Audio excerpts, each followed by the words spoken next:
Hello, ako si JC Punong Bayan, resident economist ng Rappler, and you're watching In This Economy.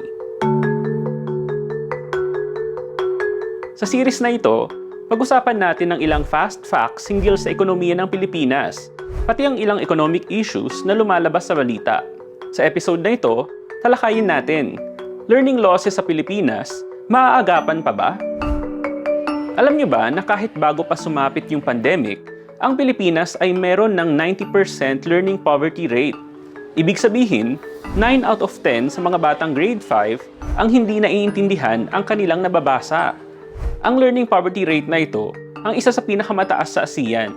At ayon sa updated data ng World Bank, nasa 91% pa rin ito noong 2022. Walang improvement. Of course, hindi na bago sa atin ang katotohanang may education crisis sa ating bansa.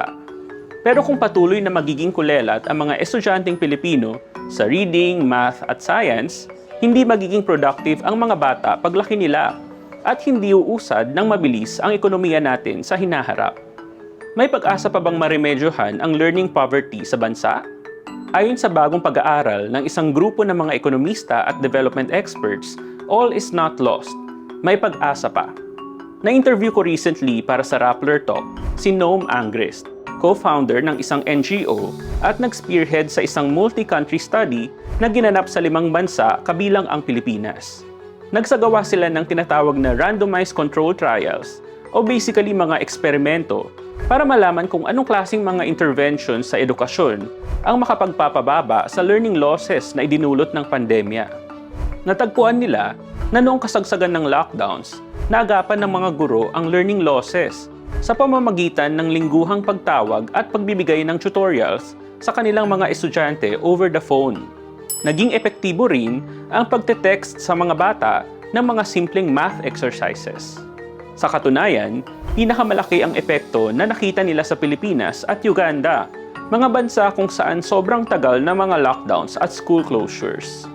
Importante ang findings na ito dahil lumalabas na epektibo pala kahit ang simple at hindi magastos na calls at text messages para hindi tuluyang mapag-iwanan ang mga bata sa kanilang pag-aaral sa gitna ng pandemya. Noong tumama ang bagyong Odette sa katapusan ng 2021, nakita rin nila na pwede palang magamit ang phone tutorials para sa ibang sakuna tulad ng maraming bagyong tumatama sa Pilipinas taon-taon. Magandang balita ang study na ito sa Pilipinas. Ibig sabihin, kahit na grabe ang education crisis, hindi naman imposibleng lutasin ito.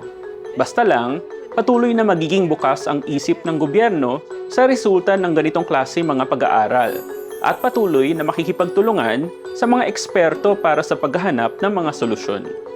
Like and subscribe at abangan ang iba pang episodes ng In This Economy sa YouTube, Facebook, X, Instagram at TikTok.